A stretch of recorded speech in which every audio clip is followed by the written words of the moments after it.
오늘 말씀의 제목이 좀 거창합니다. 성령님 바로 알기.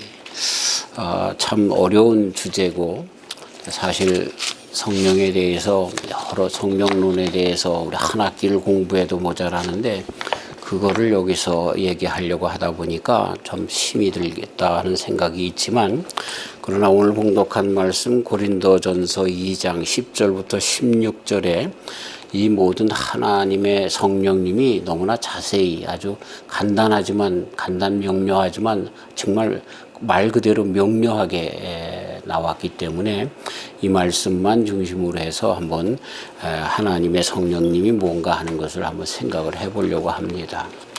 사실 어떤 때는 하나님의 말씀 그대로가 우리에게 설교가 됩니다. 그래서 다른 토를 달지 않아도 될 것 같기도 해서 오늘 말씀 전에 다시 한번 제가 이 성경 말씀을 다시 한번 봉독해 드리겠습니다.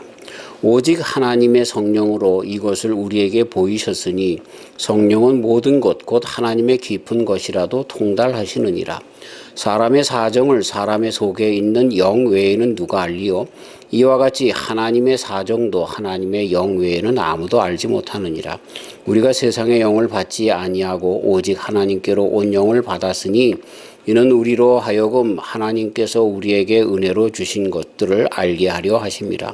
우리가 이것을 말하거니와 사람의 지혜에 가르친 말로 아니하고 오직 성령에 가르치신 것으로 하니 신령한 일은 신령한 것으로 분별하느니라. 육에 속한 사람은 하나님의 성령의 일을 받지 아니하나니 저희에게는 미련하게 보임이요 또 깨닫지도 못하나니 이런 일은 영적으로야 분변함이니라. 신령한 자는 모든 것을 판단하나 자기는 아무에게도 판단을 받지 아니하느니라. 누가 주의 마음을 알아서 주를 가르치겠느냐? 그러나 우리가 그리스도의 마음을 가졌느니라. 아멘. 개하고 고양이가 만나기만 하면 싸웁니다. 여기 미국에서 보면은 개하고 고양이하고 싸우는 걸 못 봤어요. 개하고도 안 싸우니까 말이죠. 먹을 게 많아서 그런 것 같은데, 근데 제가 어렸을 때 그 시골에서 보면 개하고 고양이는 진짜 얼마나 그냥 죽 져서 싸우는지 모릅니다. 근데 동물학자들이 얘기하는데 개하고 고양이하고 서로 표현하는 방법이 달라서 그렇다는 겁니다. 개는 좋으면 그쵸? 꼬랑지를 밑으로 내리고 살살살랑 꼬리를 칩니다. 근데 그 고양이는요, 화가 나면 공격의 태세를 갖출 때 꼬랑지를 내리고 그렇게 하는 것이 그게 고양이의 그 습성입니다. 처신하는 방법인 것입니다. 개는 오히려 좋아서 꼬리를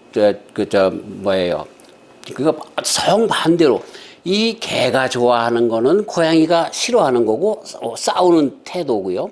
또 개가 싫어하는 거는 고양이가 좋아하는 거고, 그렇기 때문에 서로 이게 맞지 않기 때문에 표현 방법이 달라서 그렇다라고 하는 것을 가르쳐 주고 있습니다. 그러나 개하고 고양이가 어렸을 때부터 같이 지내게 되면 서로의 표현 방법이 그런 것인 것을 서로 알기 때문에 싸우질 않는다는 것입니다. 그러나 처음 만나는 개와 고양이는 서로 표현 방법이 달라서 싸운다라고 하는 것입니다. 우리가 하나님을 믿는 믿음의 성도들로서 살아가는데 과연 가장 중요한 것이 우리의 삶이 하나님께 맞춰져 있는가라고 하는 것이 더 중요한 것이죠. 그런데 하나님께서 가르쳐 주시는 계시하는 그런 모든 것들이 우리 인간의 방법과 우리 인간의 생각과 우리 인간의 처신과는 다르기 때문에 너무나 많이 이렇게 부딪히는 일들이 많이 있는 것을 보게 되는 것입니다. 그래서 우리는 성령 안에서 하나님의 마음을 알고 하나님의 뜻대로 온전히 그렇게 나가야 할 것입니다. 교회 안에 얼마나 많은 사고들이 있는지 모릅니다. 분당이 생기고 나누어지고 싸움이 있고 정말 매번마다 정말 큰 그런 어려움들이 교회 안에 늘 있는 것을 보게 되는데, 과연 하나님의 마음을 알아서 한 마음이 되었다라고 하면 이런 일들이 교회 안에 있을 수 있겠는가 하는 그러한 안타까움이 늘 있는 것을 보게 되는 것입니다. 그래서 다시 한번 우리 신앙의 중심은 하나님이시고 하나님은 성령 안에 우리와 함께 거하시는 것을 알아서 성령으로 하나 되지 않는 한 교회는 늘 어려운 가운데 있겠구나 하는 생각을 하면서, 그러나 성령으로 하나 되는 것에는 하나 되는 놀라운 화목의 장소가 되겠구나 하는 것을 생각하게 되는 것입니다. 다 모든 것을 뒤로 한다 할지라도 분명한 것이 하나 있는데요. 하나님의 영은요, 하나 되게 하는 영입니다. 아멘. 네. 이 사단의 영은요, 정말 하나님의 이름을 빌리고 성령의 이름을 빌린다 할지라도 이간하고 분리하는 영, 이것은 분명 사단의 영입니다. 그럴 수가 없습니다. 하나님의 영은 일치의 영이고 화합의 영이고 정말 화목의 영이 하나님의 영인 것을 보게 되는 것이죠. 우리 기독교의 역사 또는 이 모든 신앙의 역사를 보면 구약에서부터 이 성령님의 역할이 얼마나 컸는가라는 것을 알 수가 있죠. 태초에 천지를 창조하실 때부터 하나님의 영이 그렇게 운행하신 것을 기록하고 있는 것이죠. 선지자들이 성령에 충만하여 성령에 감동되어 예언한 것 우리가 잘 알죠. 하물며 사울이라고 하는 왕, 그가 성령에 감동되어 예언했던 것도 우리는 보게 되는 것입니다. 그래서 그렇기 때문에 이 성령님은 오순절서부터 시작된 것 같지만 사실은 그 전서부터 계신 분이 바로 성령님이셨죠. 그리고 예수님이 삼위일체이신 성령님, 예수님, 하나님이 계신데, 하나님께서 구약에도 또 예수님 안에서 또 인생에 오셔서 세상에 오셔서 역사하시고, 그리고 예수님이 부활 승천하신 다음에 성령님으로 지금 성령시대로 함께 하셔서 삼위일체 하나님이 과거, 현재, 미래 계속해서 역사하시는 분이신 것을 우리는 잘 압니다. 그래서 구약에서도 항상 정말 우리 성령님께서 함께 하신 것을 보게 되는 것이죠. 그래서 오순절 마가의 다락방에서 조금 오신 것이 아니라, 그렇죠? 예전부터 함께 하셨지만 이제 그 시대가 바뀐 것을 보게 됩니다. 구약은 하나님의 시대였다고 하면 그 다음에 예수님의 시대, 그리고 성령님의 시대에서 삼위일체 하나님이, 물론 그랬다고 해서 하나님만이 역사하고 예수님만이 역사한 것은 아니죠. 삼위일체 하나님께서 그렇게 했는데 그 역할이, 그 역사가 크게 나타나는 부분들이 이 삼위일체 중에 한 위이신 그분들이 뚜렷하게 더 보이신 그런 역사가 나타났던 것을 보게 되는데, 어쨌든 성령님은 천지 창조서부터 태초서부터 하나님과 함께 하신 분이었다라고 하는 것을 알 수가 있는 것입니다. 그런데 오순절, 이제 예수님께서 부활 승천하시고 이제 오순절 때에 성령님이 드디어 아주 불같이 임하셔서 성령 시대의 그 시초를 알려주는, 테이프를 끊는 그런 일들을 우리에게 또 보여주고 있는 것을 보게 되는 것입니다.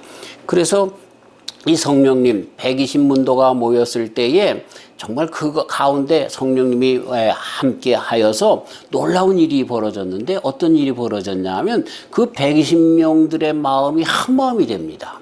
특별히 그리스도 예수님에 대한 이 뜨거운 마음이 한 마음이 되어지는 것을 보게 되죠. 그래서 그들이 예수님을 전해야 될 그런 선교의, 전도의 열정을 갖게 되어지는 것부터 시작해서 이 성령님으로 말미암아 그리스도 예수님의 제자로서, 사도로서, 또 주님의 그 전도자로서 살아가야 할 것에 대한 한 마음이 성령 안에 생겨진 것을 보게 되는 것입니다. 그렇기 때문에 이 성령님에 대한 바른 이해는 뭐냐면, 성령님이 우리들에게 있으면 우리가 그리스도의 사신이 되는구나, 그리고 그리스도의 복음을 증거하려고 하는 그 마음이 생기는구나 라는 것을 우리는 성령님의 그 역할 중에 가장 큰 것으로 먼저 알 수가 있는 것입니다. 그래서 예수님의 정말 그 가치라고 할까요?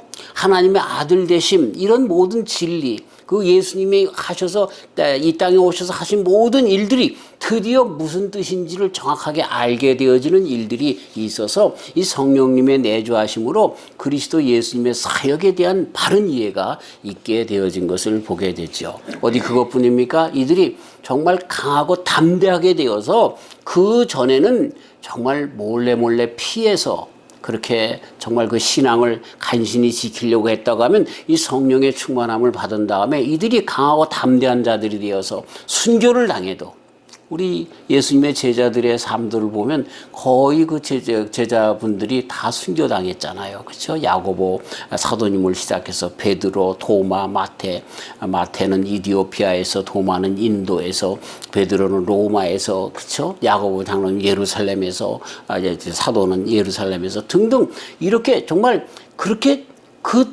죽을까봐 예수님을 정말 부인하며 도망갔던 그 사도들이 다 예수님의 영에 사로잡힌 다음에 강하고 담대한 믿음으로 죽음에 이른다 할지라도, 죽음에 직면한다 할지라도 그것과 상관없이 강하고 담대하게 복음을 증거하는 자들이 되었다라고 하는 것입니다.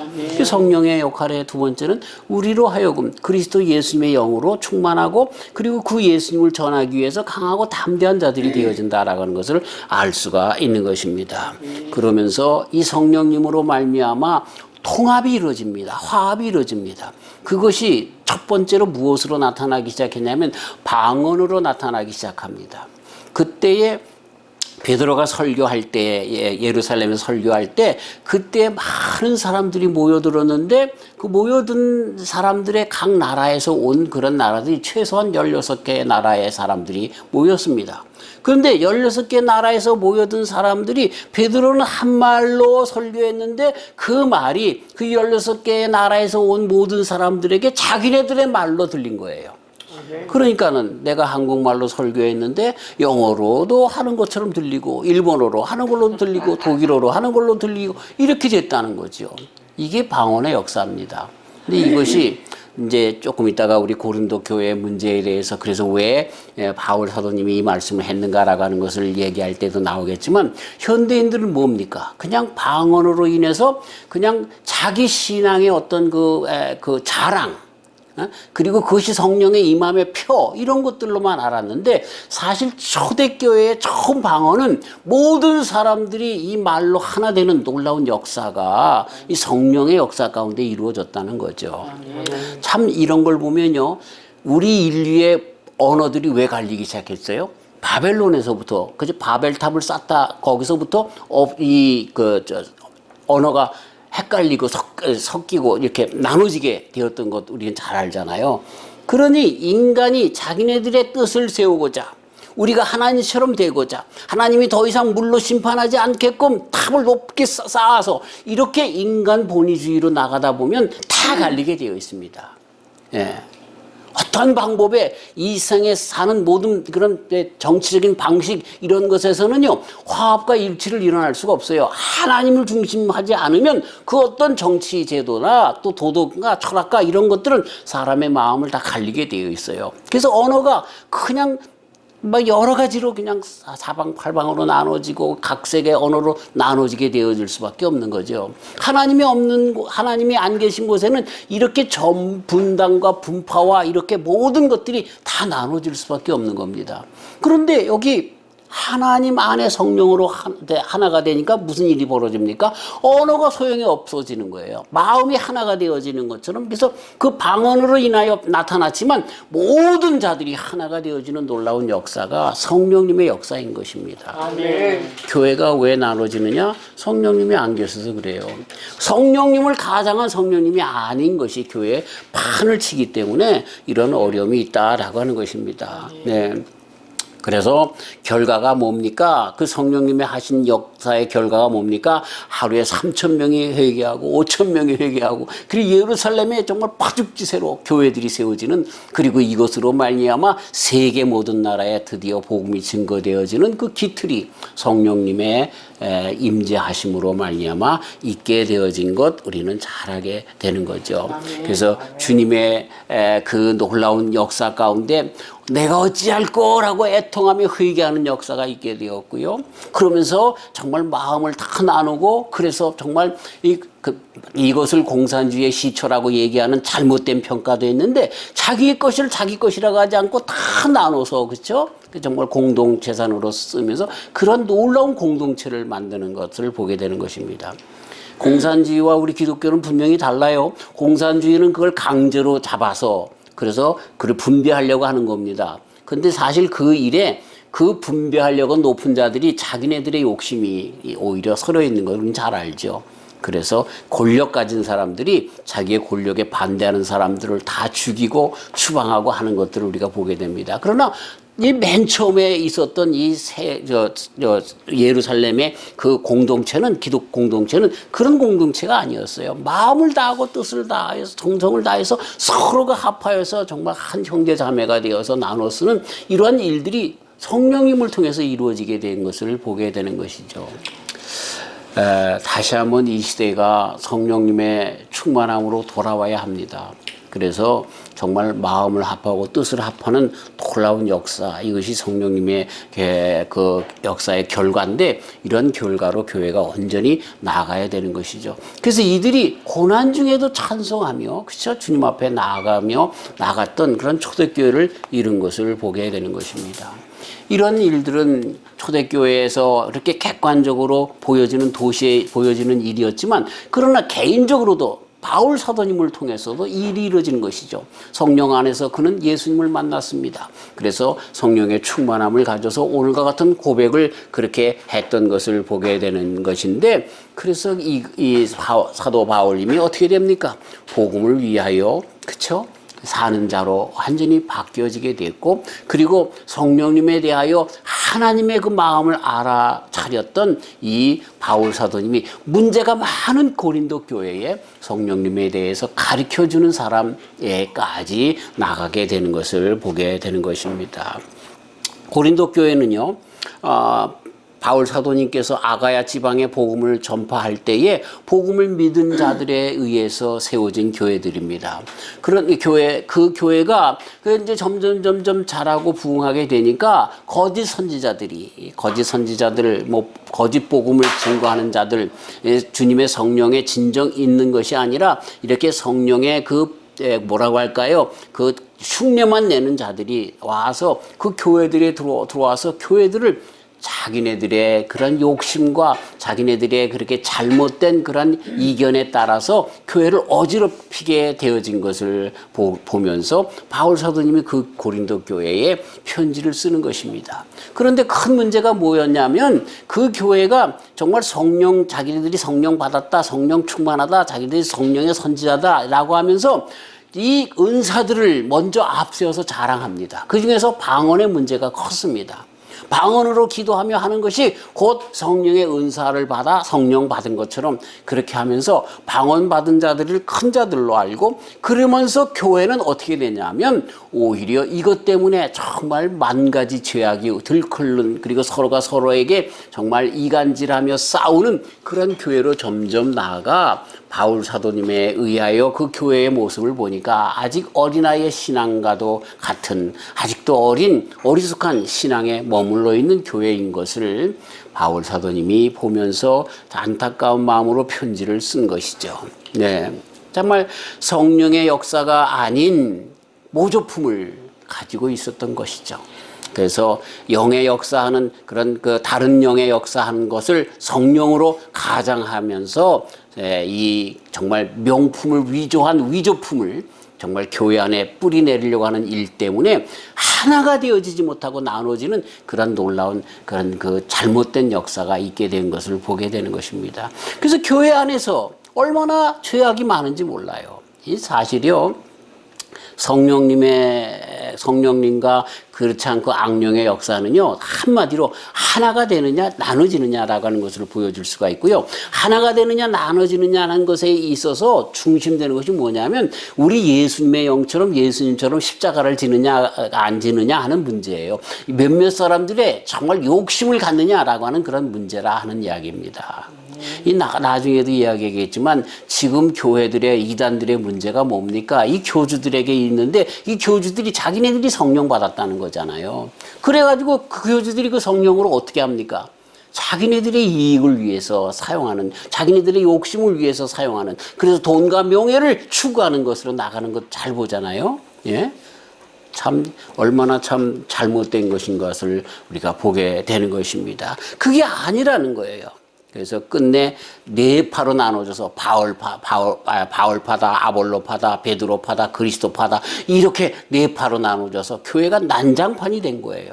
우리 바울 사도님 어떻게 성령님이 한 분인데 나눠질 수 있겠느냐 안타까워서 편지를 쓰는 것을 보게 되는 것입니다. 참 이 방언이라고 하는 것은 특별히 우리 초대교회뿐만 아니라 예루살렘에 처음 시작한 방언을 제가 말씀드렸죠. 그거는 마음이 하나 되게 하고 전도의 길이 되게 하고 뭐 이런 그 하나님의 놀라운 역사이고 이런 것을 말씀드렸는데 이것이 점점 가면서 이상하게 이 방언의 모습만 가지고 이 성령의 그 임재함이라고 그렇게 하는 그런 그 틀로 사용하면서 이 방언을 통해서 다른 사람들의 정죄의 용으로 또 신앙의 가름표로 사용하는 것으로 교회에 문제가 생긴 거죠. 제가 경기도 여주에서 전도사 있을 때 우리 청년들 사역하면서 큰 문제가 생겼어요. 방언을 못하는 사람이 2사람 있었는데 여성도 청년 중에 참 열심히 그 사람들 신앙생활에서 다 방언하는 거예요. 기도만 시키면 방언을 잘하는 거예요. 그래가지고 방언을 못하는 2 여자 청년을 가지고 쟤는 구원 못 받았다고 손가락질하고 막 난리가 났어요. 아니 그런 얘기가 성경에 어디 있습니까? 방언 못해서 구원 못 받았다는 얘기가 어디 있습니까? 그래서 제가 한마디 했더니 허전도사님은 방언 받지 못해서 성령이 없는 사람이 돼서 그렇다고. 그래서 거기서 그냥 접어치고 나오려고 그랬는데 이렇다니까요. 한국교회가 이래요. 근데 참 다행히 한 여자 청년이 방언 받기 위해서 그날 기도하러 들어갔는데 또 방언할 줄 아는 청년이 같이 들어와서 그날 철야기도 하다가 방언의 은사를 받았는데 근데 이 여자 청년이 그 방언을 갖다 통변하는 은사를 받았어요. 드디어. 그래가지고 통변을 은사하다 보니까 그게 뭐냐면 너희들이 왜 허전도사의 말을 무시하느냐. 허전도사가 자기 얘기를 했느냐. 성경에 나오는 얘기를 했는데 성경을 무시하면 내 말을 무시하는 것 아니냐. 성령님이 있다고 하면서 하나님의 말씀을 무시하냐. 그리고 큰 그 채찍을 하나님께서 그 통변을 통해서 주신 거예요. 그래가지고 그 다음날 보니까 사람들이 다 생글생글 웃으면서 나는 이제 이번 주만 하고 사표 쓰고 나가야 되겠다 그랬는데 오히려 청년들이 전부 생글생글 웃으면서 나와 있는 거예요. 근데 나중에 얘기 들어보니까 그 일이 있었던 거죠. 하나님께서 통변해 주세요. 통변의 역사를 해가지고 그 통변의 역사가 뭐예요? 하나님의 말씀 아니에요. 말씀 아니에요. 그래서 그렇게 해프닝으로 끝난 적이 있는데 그것이요 얼마나 크게 한국교회도 잘못된 그런 성령의 역사로 그렇게 임해서 여기까지 나오고 있는지 모릅니다. 그래서 2단 3단들이 한국교회에 얼마나 많이 나오는지 몰라요. 왜? 성령님을 바로 알지 못해서 그러는 거예요. 성령님은 정말 하나님과 그리스도 예수님의 영이 성령님이에요. 다르게 나가면 안 돼. 성령의 은사가 있고 성령의 열매가 있고 뭐 이런 성령의 역할 뭐 여러 가지로 구분되는데 우리들은 성령의 은사 중에 특별히 방언 하나 붙잡고 말이죠. 얼마나 늘어지는지 몰라요. 그걸 성령으로 잘못 오해하는지 몰라요. 그래서 교회에 미치는 예수 그리스도의 그 영 또 교회를 인도하는 영, 정말 교회를 하나 되게 하는 영, 이것이 성령님인 것을 우리는 잊어서는 안 된다라고 하는 것입니다. 그래서 성령 강림의 잘못된 그런 사용 때문에 얼마나 지금도 4분 오열이 있게 되어지고 아주 처음부터 성령님을 인정하지 않는 그런 교회들이 있어요. 그렇죠? 유럽의 교회들이 그렇습니다. 우리 선배 목사님이 그 어떤 독일 교회에 그렇게 청빙받아서 말씀을 증거하는데 예수님 얘기했더니 참 신기한 말 들었다는 거예요. 그 교회에서 예수님 얘기 안 해요. 우리 교회가 정치에 어떻게 이바지해야 되고 세상 도덕을 어떻게 인도해야 되고 이런 얘기만 하는데 예수님이 우리의 구세주가 된다는 이야기를 그렇게 하니까 참 처음 들었다는 거예요. 교회 주인 대신 예수님의 얘기가 처음이에요. 거기다가 성령님 얘기하니까 오히려 저거는 좀 뭐가 좀 이렇게 보이지 않는 성령님에 대해서 무슨 얘기를 하냐고. 우리가 학문적으로 증거될 수 없는 것, 증명되어질 수 없는 것을 우리가 어떻게 받아들이냐고 하면서 성령님에 대한 이야기는 오히려 반발을 샀다는 것입니다. 참 이런 거 보면 참 어렵다. 그래서 이 말씀을 준비하면서 제가 독일 교회의 그 에카데라고 하는 그 에반겔리시의 킬케인 도이칠란드라고 하는 에카데 독일의 기독교 본부에서 성령님은 뭐라고 얘기하는가라고 하는 것을 이제 봤는데 근데요 우리 기독교의 전통적인 성령론과 똑같아요. 근데 교회들에서는 이미 그런 성령님의 역사가 다 사라져 버린 거예요.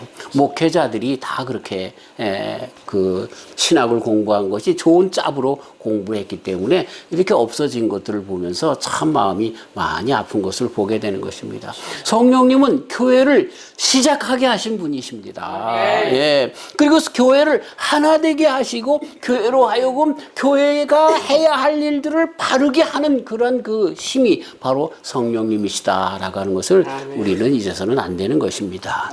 자, 그래서 성령님이 오시니 어떻게 됩니까? 하나님의 깊은 것이라도 통달하게 하시는 것이라고 오늘 말씀은 가르쳐주고 있어요. 하나님의 깊은 것, 하나님의 영이 아니고서는 어떻게 그것을 알 수 있겠느냐. 사람도 사람의 그 깊은 것을 그 사람의 영이 아니면 어떻게 알 수 있겠느냐라고 하면서 우리가 하나님에 대한 신앙을 가지려면 아까 개와 고양이 얘기하는 것처럼 딴 생각 가지고 하나님을 자꾸만 생각하면 안 돼요. 내 생각 가지고 하나님을 끌어들이려고 하면 안 돼요. 하나님께 돌아가야 돼요. 그러려면 어떻게 해야 돼요? 우리가 하나님의 영을 받아야 되는 거야. 그래야 하나님의 영이 하나님도 아시고 우리가 하나님이 어떤 분이신 줄을 알게 되는 거죠. 그거 없이 지식적으로 안 되는 거예요. 네. 사람의 속사정을 영이 아는 것처럼 하나님의 깊은 것을 성령님이 안다라고 하는 것. 그래서 우리에게 은혜 주시는 분, 우리에게 이런 모든 것을 가능하게 하시는 분, 그것을 성령 안에서 드디어 깨닫게 되고, 그런데 그 성령님이 우리에게 깨닫게 하시는 하나님의 깊은 것은 뭐예요? 누구에게서 나타났어요? 예수님 그리스도에 대해서 알게 되는 거예요. 그래서 예수님께서 여기 돌아가시기 전에 마지막 가르침 가운데 뭘 가르쳐 줍니까? 내가 이제 얼마 있다가 잡혀 죽을 거다. 그리고 그러나 부활해서 승천할 것이다. 그리고 너희들에게 보혜사를 줄 것이다. 그러면 그분이 오셔서 뭐 하신다고요? 내가 너희들에게 한 모든 말씀을 기억나게 하시겠다. 아멘. 성령님이 하시는 일이 뭐예요? 그리스도 예수님에 대하여 다시 한번 가르치겠다. 예수님께서 가르쳐 주신 그 말씀, 태초서부터 있었던 하나님의 말씀에 대하여 기억나게 하시고 그 말씀이 살아 움직이게 하시고 그 말씀대로 힘과 능력을 부여해 주셔서 성령 안에서 성도들이 살게 해 주시겠다. 이렇게 말씀해 주신 것이다 라고 하는 것입니다. 예. 그래서 그리스도 예수님, 하나님, 성령님, 삼위일체 하나님이신데 그 예수님 안에서 드디어 우리는 하나님의 본체 되신 그 예수님의 뜻을 따라서 하나님이 어떤 분이신가 알고 구원 사역을 위해서 육신을 입고 이 땅에 오신 분인 것을 알아 그 예수님으로 말미암아 우리도 구원받고 그리고 우리가 이제 사도가 되어서 그 구원의 소식을 전하는 초대교회의 성도들처럼 그렇게 나아가는 이런 것들을 드디어 성령 안에서 깨닫게 하시는 능력으로 가능케 하시는 그 복 가운데 나가게 된다라고 하는 것입니다. 그리스도 예수님을 믿어 영생에 나가게 하고 또 성령의 역사 가운데 또 우리가 뜨거운 심정으로 예수님의 마음으로 전도하는 자들이 되어지게 그렇게 만드는 것, 이것이 초대교회로부터 성령님의 역사 가운데 있게 된 것이다 라고 하는 것입니다. 이 말씀은 반대로 무슨 뜻입니까? 성령의 역사가 없이는 나는 주님 예수님을 나의 구주라고 고백할 수 없다는 거예요. 성령님의 역사 없이는 나는 구원받을 수 없다는 얘기예요. 예. 그래서 우리는 그 성령님을 받아들이고 그리스도 예수님 안에서 성령의 충만함으로 나가야 한다라고 하는 것입니다.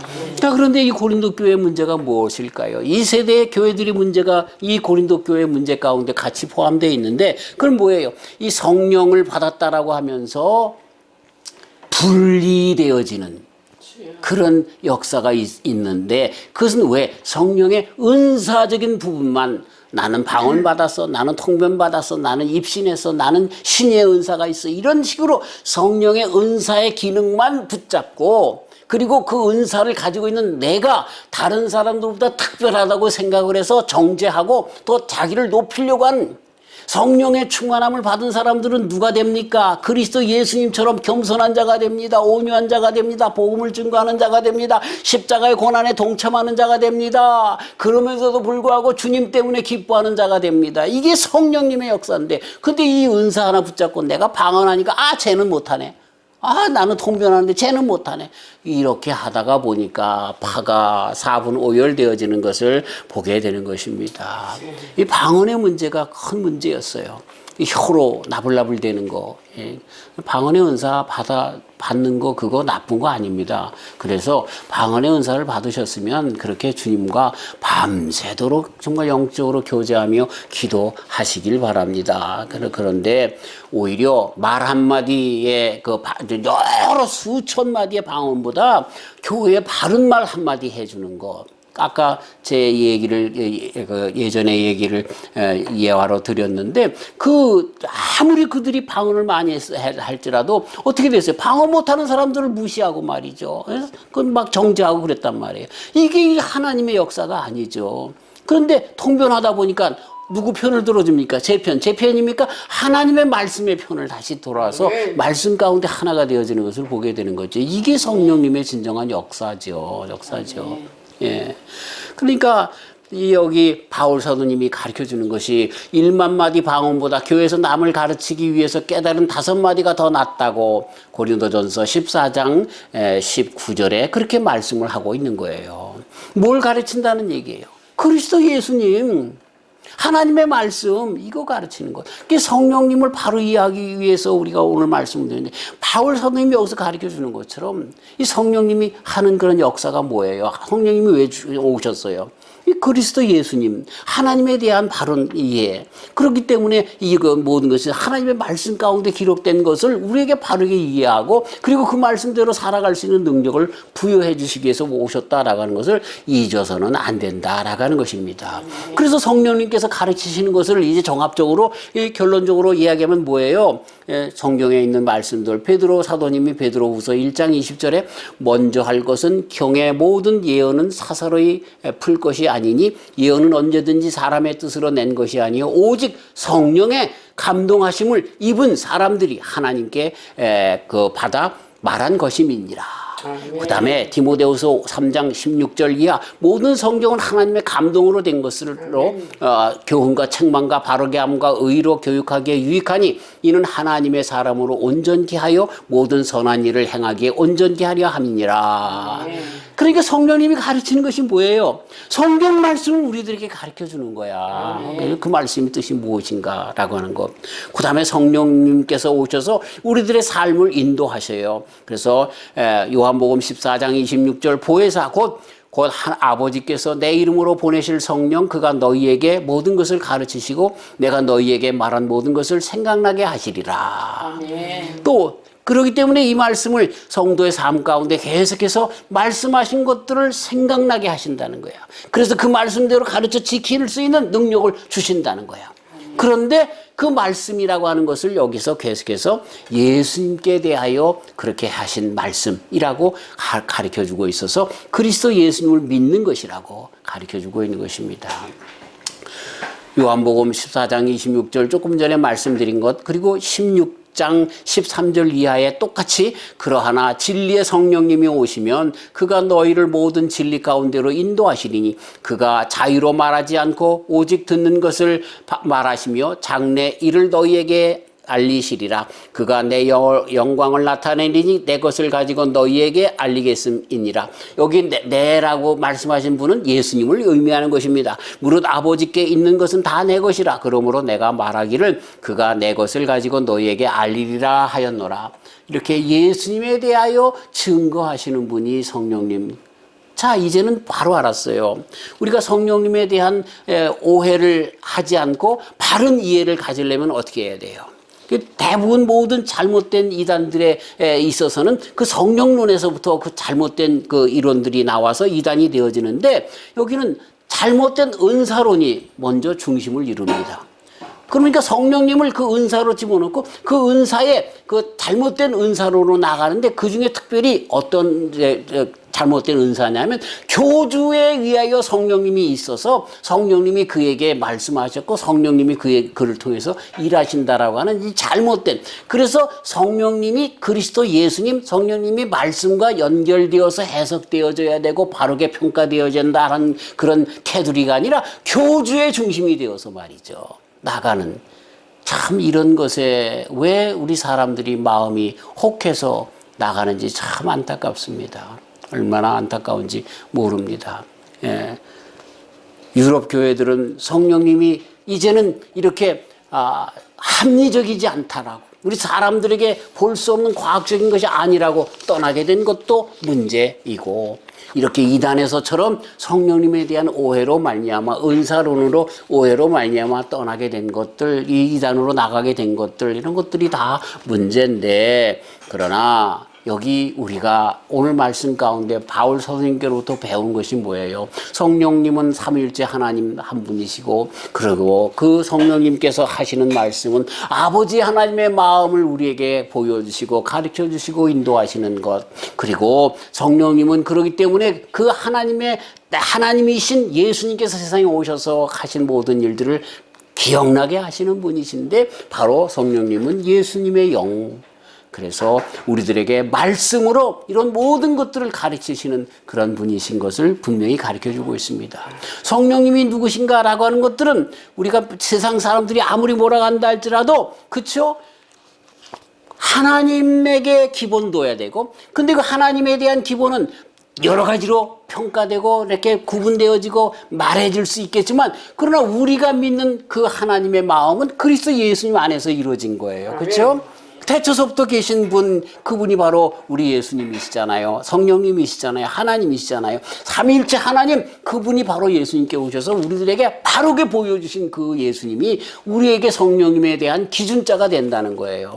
그리고 그 말씀이, 구약에 있는 모든 말씀이 누구에게 초점이 맞춰집니까? 예수님에게 맞춰져요. 신약에 있는 모든 일들은 어디에서 시작됩니까? 예수님께로부터 시작되는 거예요. 지금 성령 시대의 모든 것들은 그래서 예수님에게 초점이 맞춰지는 거예요. 그 예수님의 초점은 벌써 구약서부터 이루어진 거예요. 그렇기 때문에 이 모든 말씀을 바르게 이해하는 그런 기준자가 된다는 거죠. 네. 통일교에서처럼 올리강론을 만들거나 몰몬교에서처럼 몰몬경을 만들거나 이런 것들이 아니라 하나님의 말씀 안에서, 성경 가운데서 우리가 하나님의 마음을 알아차리고 그리스도 예수님의 마음을 갖고 그 마음 가운데 가까이 나가는, 그 깊은 데로 나가는 것, 이것이 우리 성령님을 알아가는 것, 바르게 이해하는 것, 그래서 하나님의 마음을 통달하고 그 안에서 은혜와 또 충만한 능력을 받게 되어지는 것이다 라고 하는 것입니다. 이러한 귀한 복 가운데 나가는 저와 우리 성도님들 되시기를 주님의 이름으로 축원합니다. 아멘. 바울 사도님이 오늘 말씀 가운데 신령한 자는 모든 것을 판단하나 자기는 아무에게도 판단을 받지 아니하느니라.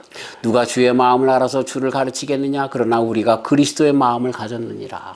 정말 우리 성령의 충만함을 받은 사람들은 다른 그런 모든 이런 세상의 이론에 혹하며 이단 사설에 빠지지 않습니다. 하나님께 마음이 있기 때문에 그렇습니다. 그러면서 바울 사도의 마음처럼 그 마음이, 우리는 그리스도의 마음을 가졌다라고 하는 것에 그 초점이 맡겨져서 성령 충만한 자들의 삶을 그리스도 예수님과 동행하는 삶으로 나타나는 것을 가르쳐주고 있습니다.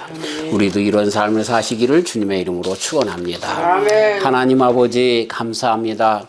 점점 가면서 세상에 주님의 성령님이 흐려지고 있습니다. 그래서 성령님이 아닌 악한 영들의 세계가 되어서 나눠지고 미움과 시기와 질투와 또 이 사분오열이 되어지는 그런 분리가 여기저기에서 보여지는 것을 보게 되는 것입니다. 하나님, 이때에 우리는 성령 충만하여 바울 사도님처럼 아버지 하나님, 우리가 이 세상의 모든 것에 그렇게 넘어가지 않고 정말 주님께서 주시는 마음 가운데 있다. 그 마음은 그리스도 예수님의 마음이다. 이러한 정말 견고한 신앙 고백을 갖고 성령에 붙잡혀서 살아가는, 그래서 우리 신앙 가운데 성령님의 잇대어서 살아가기 때문에 든든한 신앙으로 흔들리지 않고 우리 그리스도 예수님의 모습을 가지고 초대교회 교인처럼 주님을 증거하고 전도하며 그 말씀대로 살아가는 귀한 주의 종들 되게 하여 주시옵소서. 아멘. 예수님의 이름으로 기도하옵나이다. 아멘.